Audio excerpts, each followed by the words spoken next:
Ich bin ein Berliner. I have a dream.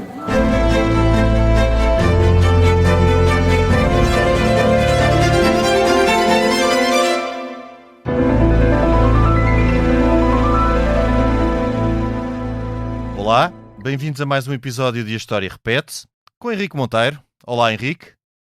Olá, Lourenço. E comigo, Lourenço Pereira Coutinho. Hoje vamos falar do tempo em que parte do nordeste do Brasil foi governado pelos holandeses. Concretamente, entre os anos de 1630 e 1654, quando a chamada Nova Holanda, impulsionada pela Companhia Holandesa das Índias Ocidentais, chegou a controlar 7 das 19 capitanias do Brasil. Subscrever o Expresso é ter acesso à melhor informação, a uma vasta oferta de conteúdos exclusivos e à opinião de referência. Subscrever o Expresso é tornar-se membro do nosso clube, poder ser voz ativa de uma comunidade informada e beneficiar de vantagens exclusivas. Subscreva o Expresso em expresso.pt/digital. Expresso. Liberdade para pensar. A ter-se perpetuado, esta realidade, pouco conhecida por cá, teria mudado por completo a história do Brasil e, por certo, a história de Portugal e também a história dos atuais Países Baixos. Creio que já referi neste programa que, para mim, o Brasil foi o maior feito da história de Portugal. Pergunto-me muitas vezes como foi possível que um país pouco populoso e escasso em recursos conseguisse estruturar, expandir, delimitar e defender um grande Estado como o Brasil, que é quase um mini-continente.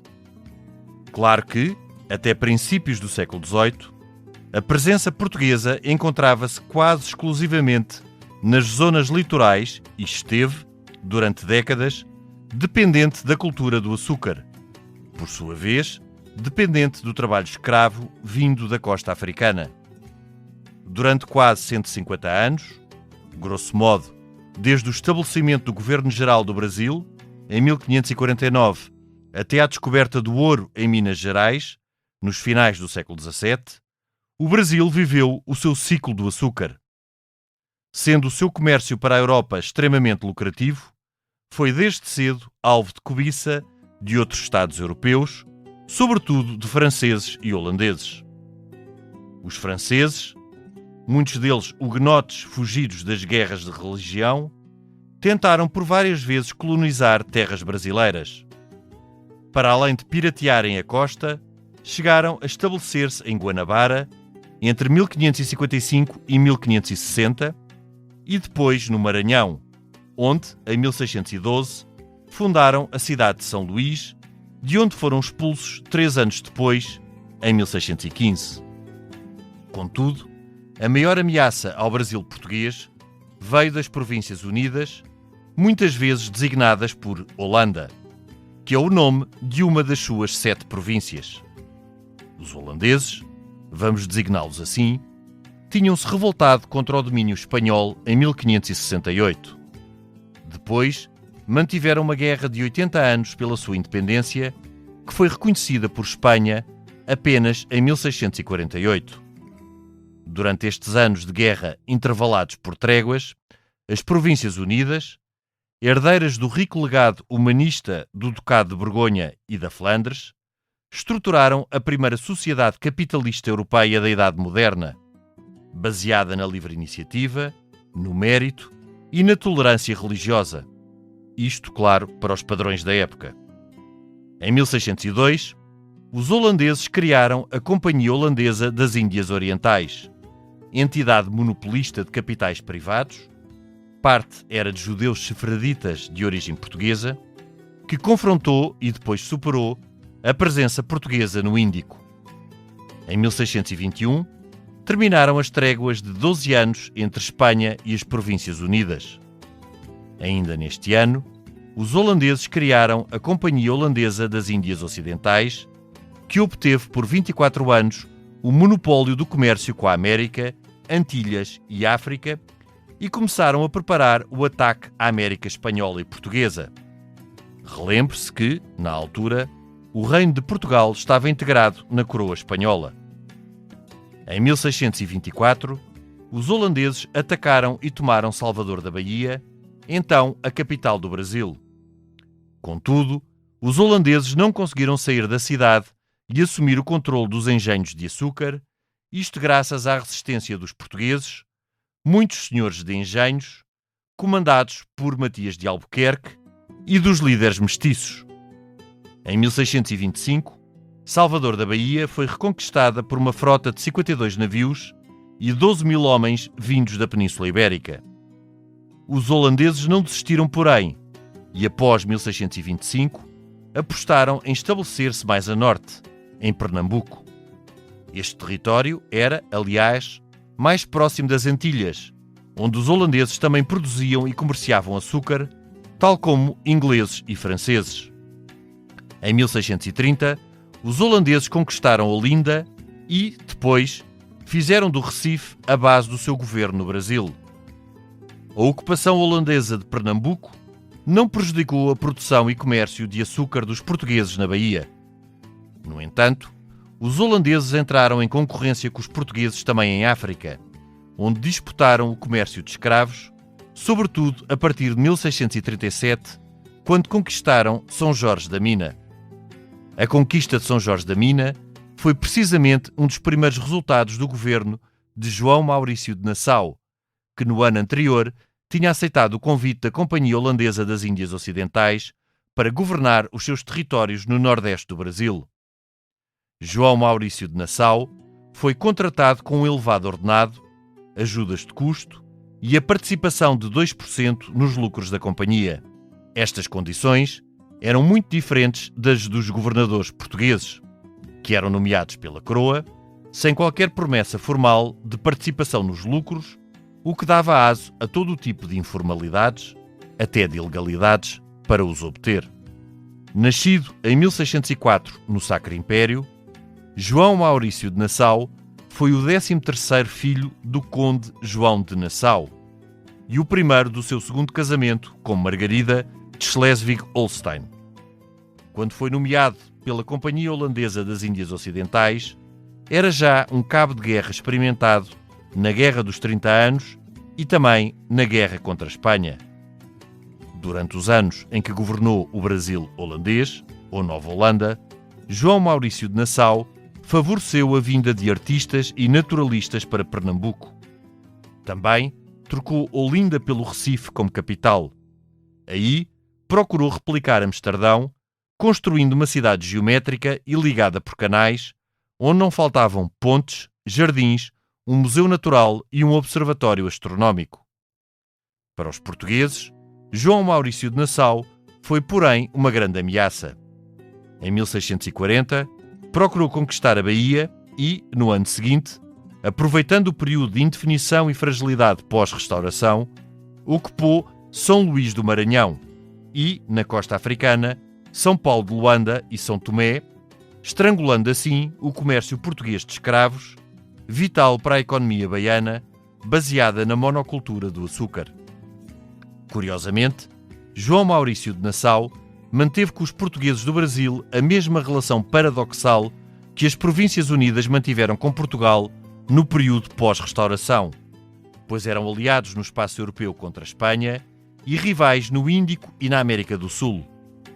Assim, no Brasil, João Maurício de Nassau pretendia ocupar o espaço dos portugueses, mas, em simultâneo, comerciar com eles.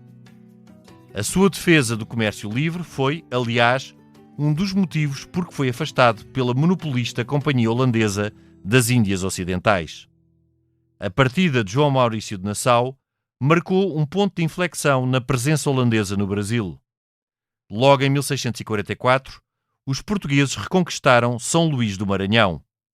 A resistência portuguesa em Pernambuco ganhou então um novo alento, fundamentalmente através da liderança de André Vidal Negreiros, de Henrique Dias, um negro filho de escravos libertos, e do índio Filipe Camarão. Em 1648 e 1649, os brasileiros portugueses derrotaram os holandeses nas duas batalhas dos Guararapes, montes perto do Recife. A presença holandesa ficou então circunscrita à cidade do Recife, capital de Nova Holanda.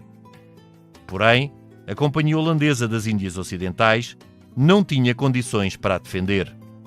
Em 1652, as Províncias Unidas entraram em guerra com a Inglaterra, o que deu força à corrente entre os holandeses que era favorável à paz com Portugal. Estes argumentavam de forma pragmática que era mais importante garantir o sal de Setúbal, crucial para a indústria pesqueira holandesa, do que o açúcar brasileiro. Também os portugueses aproveitaram com pragmatismo as debilidades holandesas. Em 1653, o Recife foi bloqueado por uma esquadra portuguesa que no ano seguinte conquistou a cidade. A paz deste longo conflito nas Américas, que tinha começado em 1624 com a tomada da Bahia pelos holandeses, só foi alcançada em 1661 pelo Tratado de Haia. Então, Portugal comprometeu-se a pagar 12 milhões de florins aos holandeses, parte em exportação de sal e açúcar, mais a entrega definitiva de Ceilão, que havia sido tomada pelos holandeses, isto contra o reconhecimento por estes da soberania portuguesa sobre o Nordeste brasileiro, mais os entrepostos de escravos de São Paulo de Luanda e São Tomé. Anos mais tarde, em 1669, por novo tratado assinado em Haia, Portugal reconhecia ainda a soberania holandesa sobre Cochim e Cananor, na costa do Malabar, bem como o direito dos holandeses comerciarem nas Molucas. Graças, sobretudo, à resistência dos luso-brasileiros, muitas vezes sob a forma de guerrilha, os portugueses tinham garantido o Nordeste do Brasil, mas, no Índico, ficaram definitivamente reduzidos a uma ínfima expressão. E, de facto, Henrique, este não é algo muito conhecido, mas durante o período da dinastia filipina e princípios da época da restauração, travou-se uma guerra árdua entre portugueses e holandeses, tanto na América como no Índico, que acabou por resultar na supremacia holandesa no Índico e na garantia portuguesa da integridade do Brasil. Mas este foi um período muito complexo de muitos anos, cerca de 30 pelo menos, em que os holandeses assediaram a zona, o Brasil português, da Bahia para cima, e ficaram durante muito tempo no Recife. Digamos que entre as Províncias Unidas, como se chamava na altura, e Portugal não havia conflito absolutamente nenhum, pelo contrário, havia boas relações até a coroa espanhola ter ficado também com a coroa portuguesa. Portanto, até Filipe II de Portugal. A partir daí, os holandeses, mas não só, também os ingleses e os franceses, que tinham conflitos com Espanha, acharam boa ideia começar a ter conflitos também com Portugal, porque uma vez que aquilo era, as duas coroas estavam sob o mesmo rei, digamos, Portugal tornou-se, por arrastamento, uma espécie de inimigo desses países, incluindo da própria Inglaterra, de quem tinha sido sempre aliado. Aliás, isto é de tal forma que a tomada do Recife começa por ser feita por um Lancaster, que era uma espécie de corsário inglês, e só depois é que os holandeses entram. E, portanto, os holandeses começam a fazer o quê? Porque qual é a necessidade dos holandeses? Os holandeses tinham grandes investimentos no comércio do açúcar. E como tinham grandes investimentos no comércio do açúcar, e Espanha tinha mandado fechar os portos todos às Províncias Unidas, portanto aos holandeses, eles precisam de abrir portos. E se precisam de abrir portos, eles vão exatamente para onde? Para o Pernambuco, para o Recife, porque têm relatos dados pelos ingleses.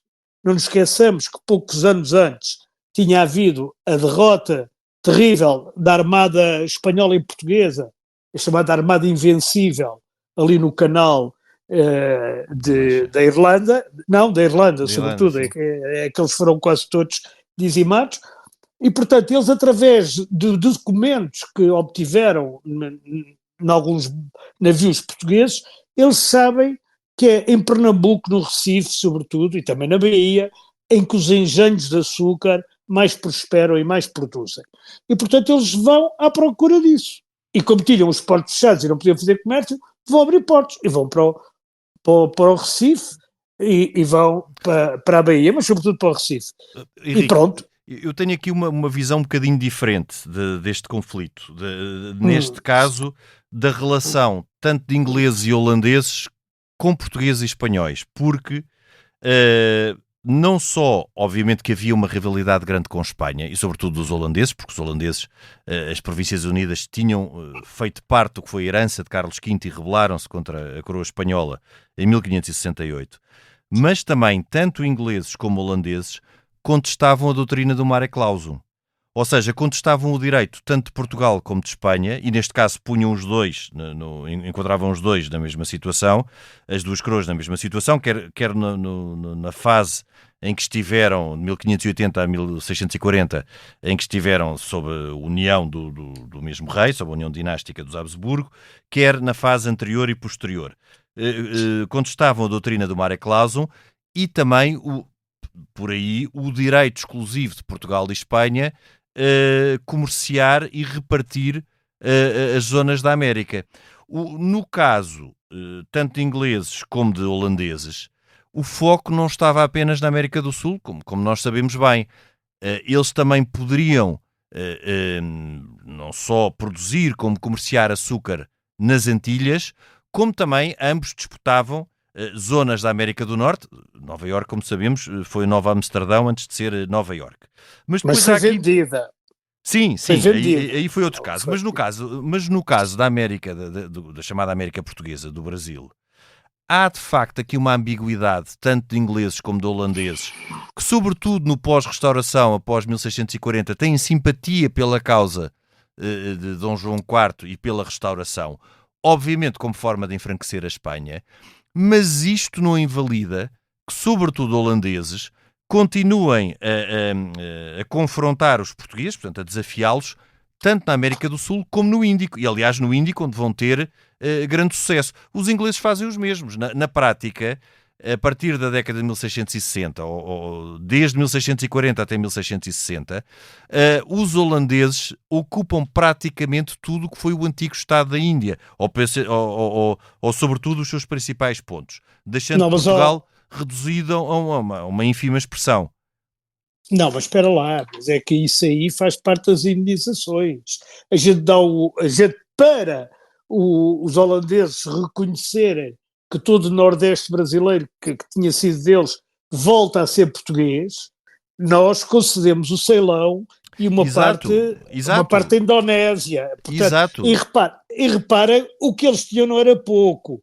Era a Bahia, a ilha de Fernando de Noronha, o Ceará, o Rio Grande do Norte, a Paraíba, a ilha de Itamaracá, o Recife, a cidade de Maurícia, que no fundo é o mesmo que o Recife.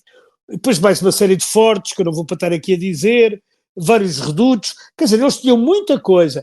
E era de tal modo, Lourenço, que eles não tinham escravos e tornam-se também os grandes negreiros, porque eles vão a São Tomé, e vão a Angola, nomeadamente a Luanda, para sacar escravos para os engenhos de açúcar que eles tinham tomado, e não só eles, porque há portugueses que preferem até trabalhar com os holandeses do que com os portugueses, porque os acham mais liberais, mais abertos ao mundo. Exato, isso até é uma característica do João Maurício de Nassau, é que não se importa de trabalhar com os portugueses, integra os portugueses e aproveita o seu know-how. Exatamente, e corta muito nos impostos, que é uma coisa que em Portugal sempre foram grandes, e ele uma das coisas que faz é baixar os impostos. Portanto, apesar de haver muitos portugueses, e agora por muito que os brasileiros atuais digam que Portugal invadiu o Brasil, como no outro dia eu vi ainda, que era uma coisa de loucos, como se aquilo fosse alguma vez invadido, como se aquilo tivesse sido invadido, é bom dizer que a maior parte dos indígenas brasileiros lutaram tanto na Guanabara, foi um outro episódio, como até no Recife e na Bahia, ao lado de portugueses e brasileiros. Aliás, há uma tese na historiografia brasileira... E muitos escravos libertos também. Exatamente. Há uma tese na historiografia brasileira que diz que aquilo contribuiu muito para a criação do Brasil tal como ela é hoje. Sim. Ou seja, porque pela primeira vez há portugueses, nativos, negros libertos e tudo junto, contra os holandeses. Portanto, aliás, a Batalha dos Guararapes, as duas batalhas dos Guararapes são consideradas as primeiras batalhas da história do Brasil, que são exércitos de luso-brasileiros, ou de um misto de portugueses já abrasileirados, ou já de primeira ou segunda geração no Brasil, junto com mestiços, junto com índios, com escravos libertos, todos em guerrilha e depois em batalha frontal contra os holandeses. Henrique, mas eu quando estava a dizer desta doutrina do mare clausum face ao mare liberum, que era o que era defendido pelos holandeses, os ingleses, pelos ingleses e pelos holandeses, o Hugo Grotius, ou Hugo de Groot, que é um jurista holandês, vai defendê-lo em 1648, quando da Paz de Westfália, a doutrina do mare liberum. E, portanto, isso também atinge os portugueses, porque os portugueses também eram beneficiários do Tratado das Tordesilhas e era um país católico, esta era uma nação calvinista. É claro que eles não faziam a guerra, sobretudo os holandeses, neste caso por questões religiosas, era sobretudo por questões pragmáticas, e os holandeses, como tu disseste, também estão interessados no comércio de açúcar, e estando interessados no comércio de açúcar, como é óbvio, não tinham outra forma de o manter a produzir, senão controlando os entrepostos de escravos que eram controlados pelos portugueses na costa africana. Daí aí não haveria volta a dar, porque o engenho de açúcar baseava-se na mão de obra intensiva e na mão de obra escrava, infelizmente, como sabemos. Mas depois, também há aqui um outro ponto, é que no centro da Europa, e este comércio era um comércio muito lucrativo, e sobretudo muito lucrativo porque era exportado para a Europa, e as grandes praças comerciais europeias que negociavam o açúcar eram Londres e Amsterdão, não eram Lisboa. Portanto, não, claro que não. Os portugueses ficam aqui mais ou menos condicionados, e é claro que no espaço do Índico, onde estamos a falar de um tipo de comércio e de um tipo de presença completamente diferente, os ingleses e os holandeses não têm necessidade de fazerem o que fizeram os holandeses no Brasil, ou seja, de conquistar aqueles territórios. Porquê? Porque exatamente como tu disseste, por tratado, ao reconhecerem a Portugal novamente a posse de Pernambuco, porque já tinham sido expulsos da Bahia, não, eles estavam só ali circunscritos na altura ao Recife, que era a capital da Nova Holanda, os portugueses deram-lhes muito mais, porque reconheceram-lhes o direito a comerciar em Ceilão, o direito às zonas todas estratégicas na costa do Malabar.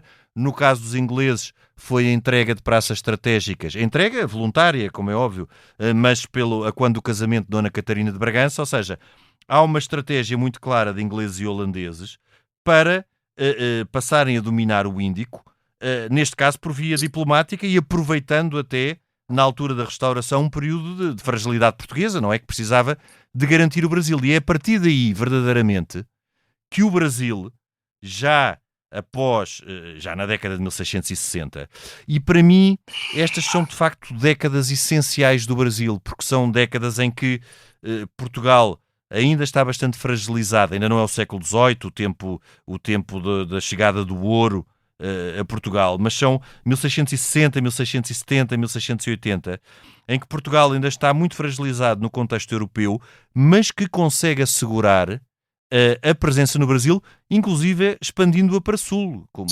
sabemos, a colónia de Sacramento é da década de 1680 e tudo isso.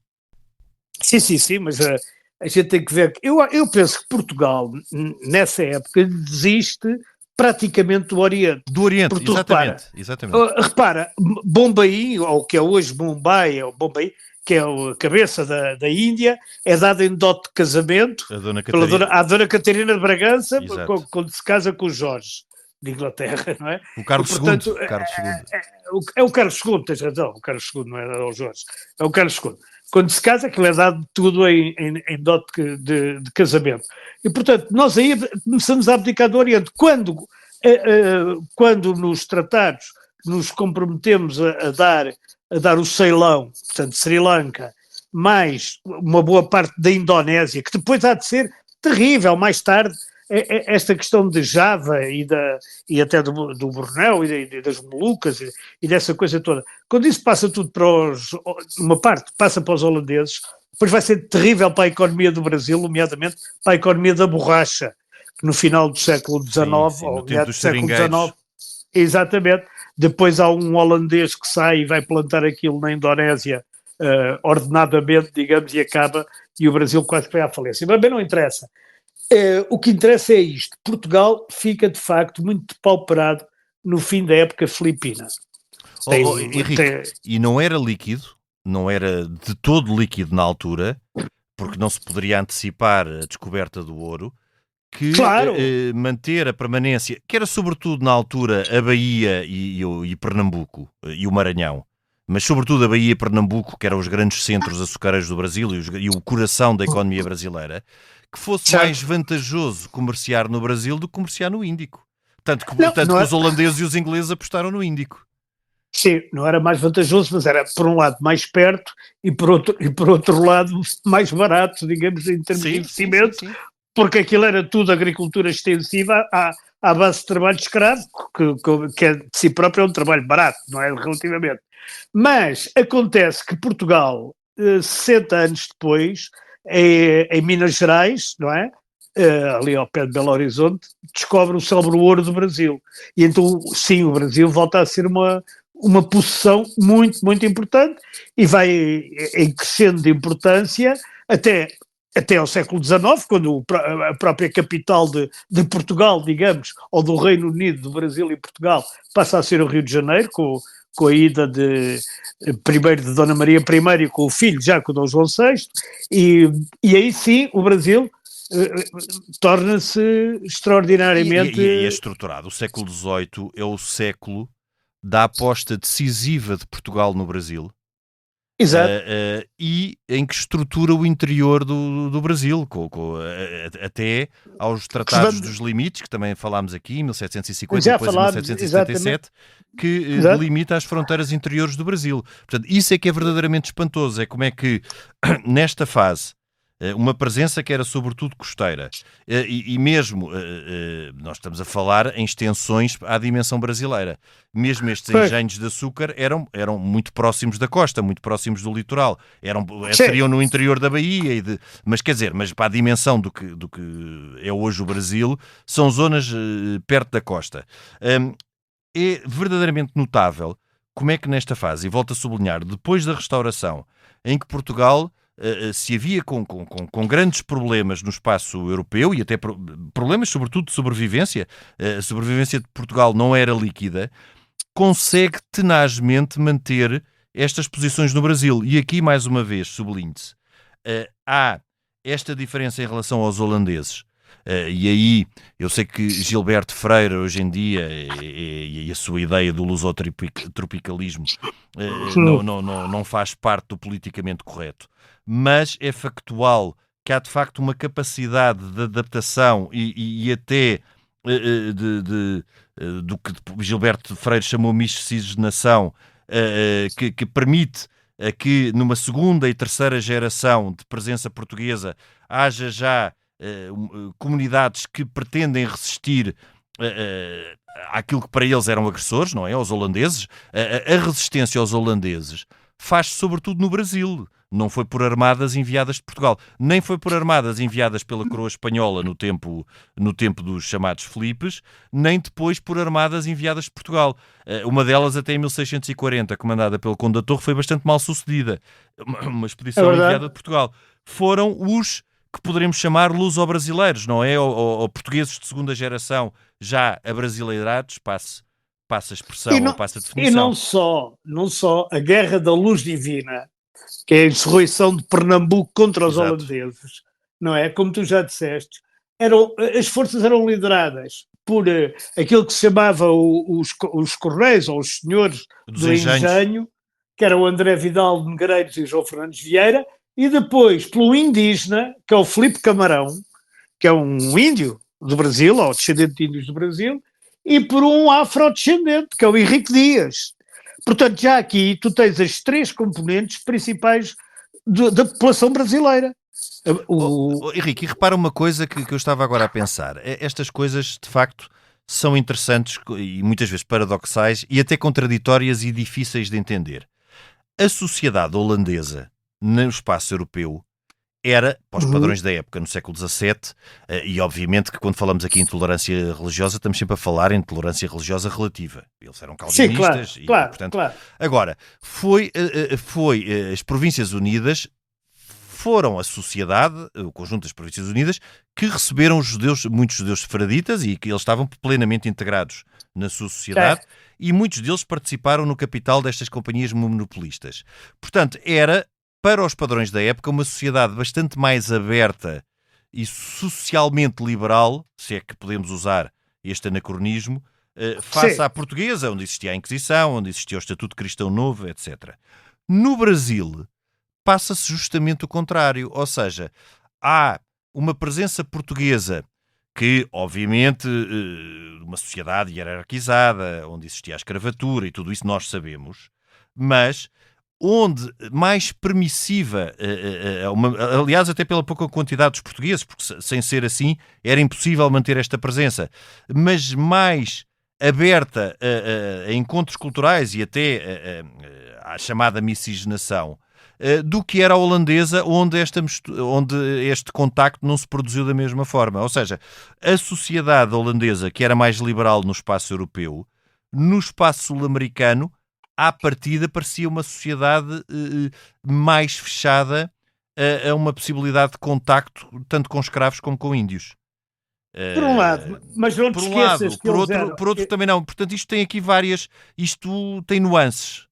Não é tão líquido. E é bastante confuso se a gente quiser ir pelo lado da religião holandesa, claro, da Igreja Calvinista Reformada Holandesa. Exato. Não esquecer que é essa mesma Igreja que 300 anos depois, na África do Sul, inventou a Apartheid. Exato. Portanto, há aqui muitas contradições. Contradições. Exatamente. E há também uma coisa genética que é fabulosa. Um estudo genético feito pela Universidade Federal de Minas Gerais, no ano 2000, demonstra que 19% dos brasileiros nordestinos possuem um marcador genético do cromossoma Y, chamado haplogrupo 2, não interessa, que é o mais comum na Europa do Norte. Sim. E esse marcador é mais comum no Nordeste do Brasil, está presente em 19% da população, do que propriamente em Portugal, onde só está presente em 13%. O que quer dizer que há mais sangue europeu do Norte, no Nordeste brasileiro, onde a gente só vê, digamos, aqueles caboclos, mestiços, de pessoas com os cruzamentos mais coisas, do que em Portugal. E, portanto, isto é tudo extraordinário. Muitas destas... O André Ventura às vezes devia ler algumas coisas sobre isto para perceber um pouco mais, que não há raças, dois, que isto é tudo mais misturado do que se pensa e que a cor da pele não é propriamente assim um grande indicador.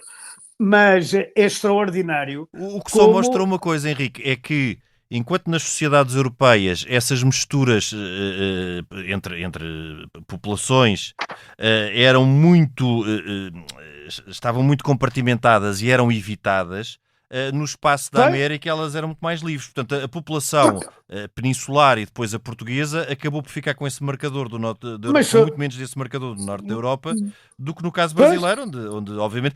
E atenção, eu quando estava a dizer que os portugueses tiveram uma maior tendência para a miscigenação, eu não estou aqui a defender uma especificidade que os portugueses tinham muito mais abertura que os outros.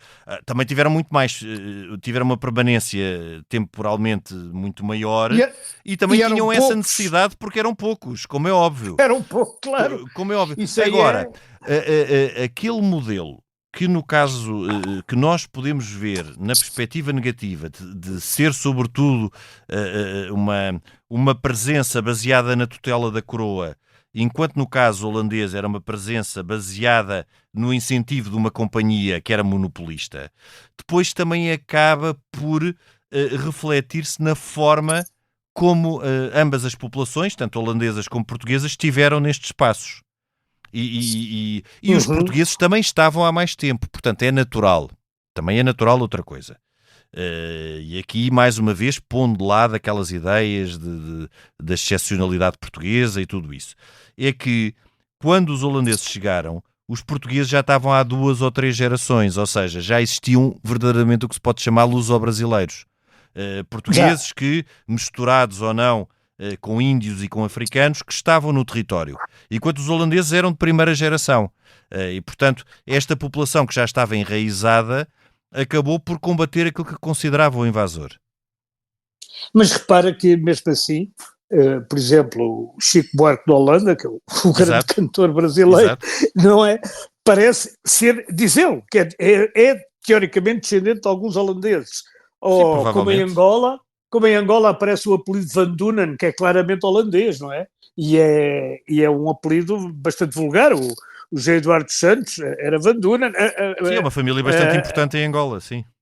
A nossa ministra da Justiça. Do mundo dos governos, e também Francisca Van Dunen, que é angolana, ou melhor, ela é portuguesa, mas nasceu em Angola, tem apelidos holandeses, portanto, isto é um ponto. Mas há aqui outro ponto, é que no século XVIII, se tu bem sabes, tu sabes perfeitamente, Portugal, ou os portugueses, ou os luso-brasileiros, ou como a gente lhe queira chamar, dedicaram-se a destruir bastante da herança justamente de Nassau, de Maurício de Nassau, no Recife. Exato. Porque o Recife era o porto de Olinda. Olinda é que era importante. Eu não sei se tu viste Olinda, se foste a Olinda alguma vez. Não, infelizmente não, já estive no Recife, mas não tive a oportunidade. Não, por acaso estive em Olinda. Estive em Olinda durante uma tarde.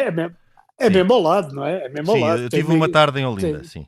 Exatamente, tem igrejas fabulosas que são iguaizinhas às igrejas que se fizeram em Portugal. Mas o Recife, que era o porto, que é onde Nassau escolhe para capital e faz uma série de avenidas, faz avenidas, canais, para aquilo ficar um bocado parecido com Amsterdão e tal. Mas a verdade, tinham palácios lindíssimos, entre os quais o Palácio Friburgo, que foi totalmente demolido pelos portugueses, sem outro objetivo que não fosse fazer esquecer, liminarmente, exato, enterrar a presença holandesa, exatamente. Exatamente, o que torna uma única cidade no Brasil diferente de todas as outras, que é São Luís do Maranhão, que foi fundada, como tu disseste, por franceses, e que ainda se nota nos traços arquitetónicos uma certa diferença para aquilo que são os traços arquitetónicos, por exemplo, da Bahia, em que na Baixa a gente parece que está numa vila portuguesa. Sim, não? A Bahia é completamente portuguesa, sim. Sim, até ao centro do Rio de Janeiro, quer dizer, aquela parte mais do Estácio e essas coisas todas, aquilo é um bocado português.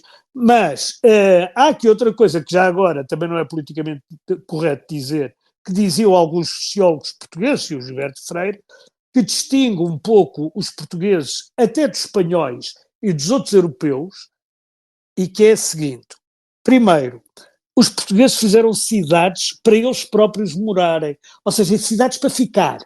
Exato. Não eram cidades que para ficar, não é? E que eram cidades como as que eles gostavam. Segundo, ao contrário dos espanhóis, que fizeram as suas grandes cidades da América Latina, porque eles em África praticamente não tiveram presença, mas fizeram as cidades todas da América Latina em altitude para ter um clima semelhante ao da Península Ibérica.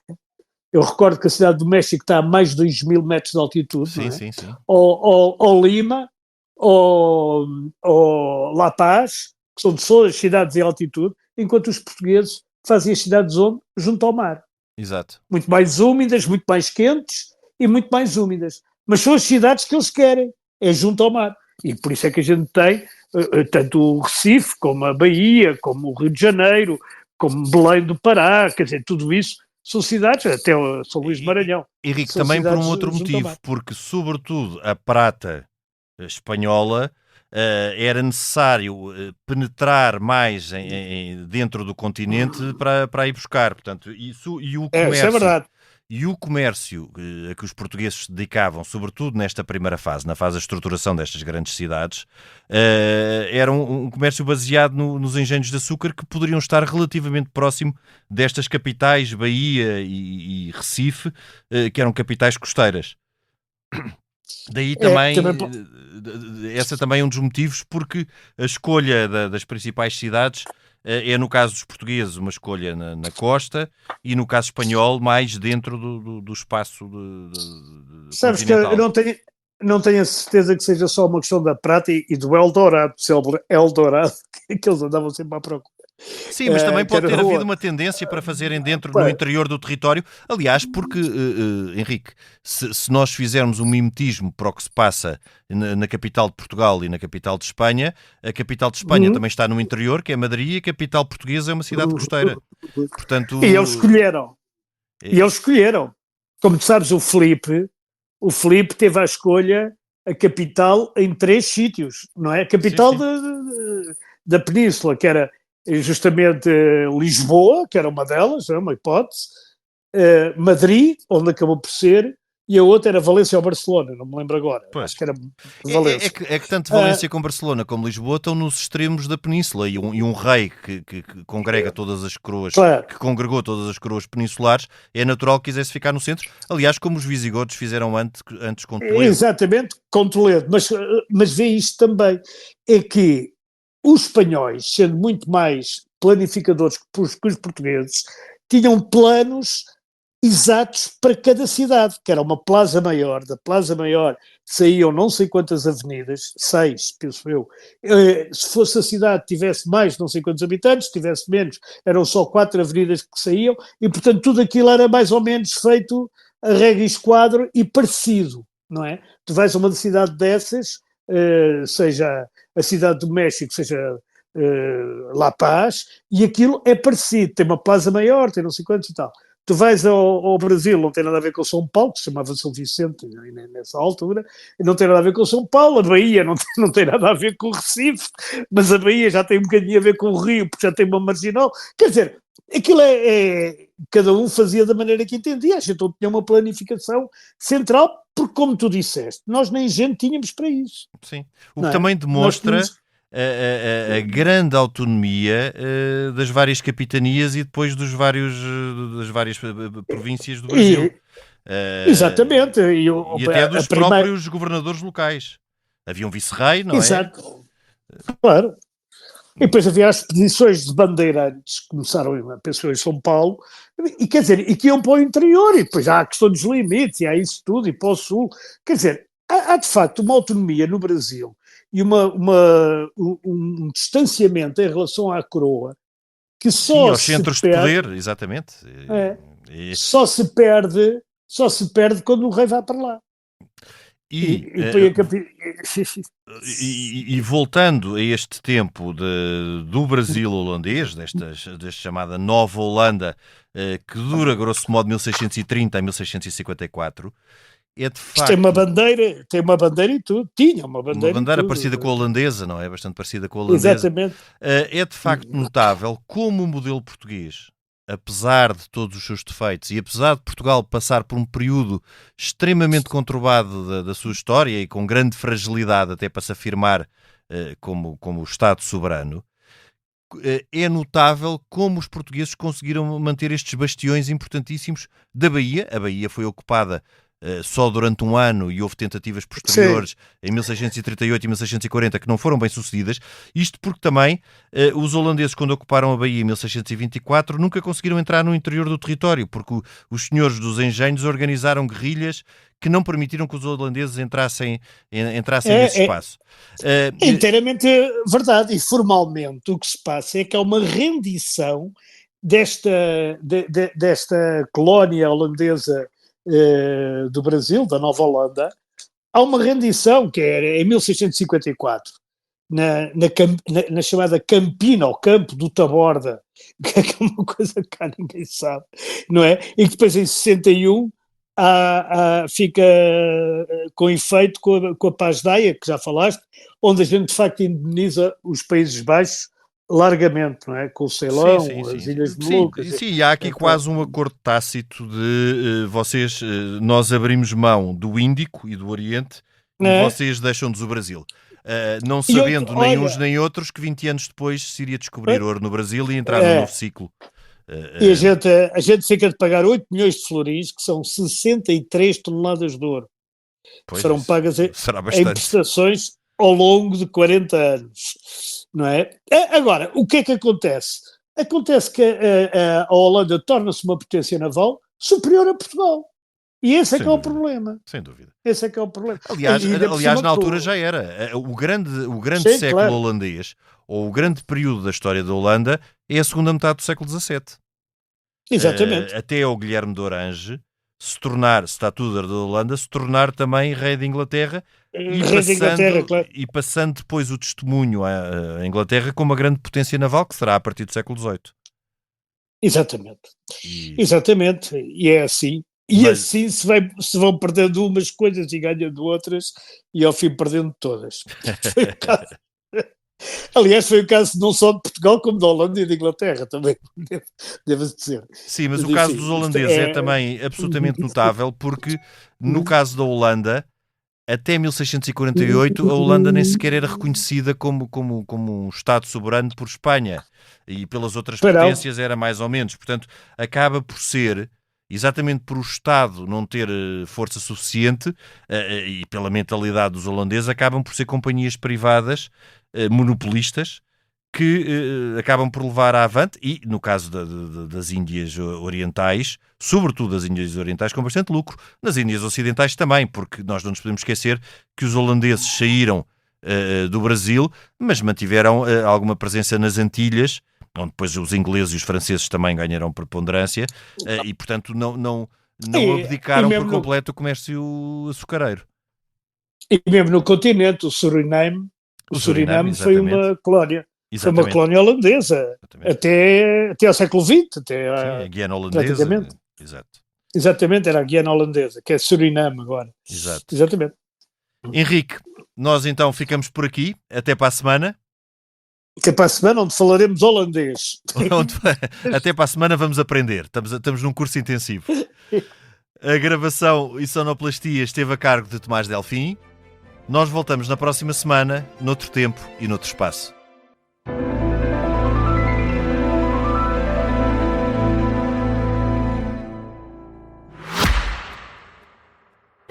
Subscrever o Expresso é ter acesso à melhor informação, a uma vasta oferta de conteúdos exclusivos e à opinião de referência. Subscrever o Expresso é tornar-se membro do nosso clube, poder ser voz ativa de uma comunidade informada e beneficiar de vantagens exclusivas. Subscreva o Expresso em expresso.pt/digital. Expresso. Liberdade para pensar.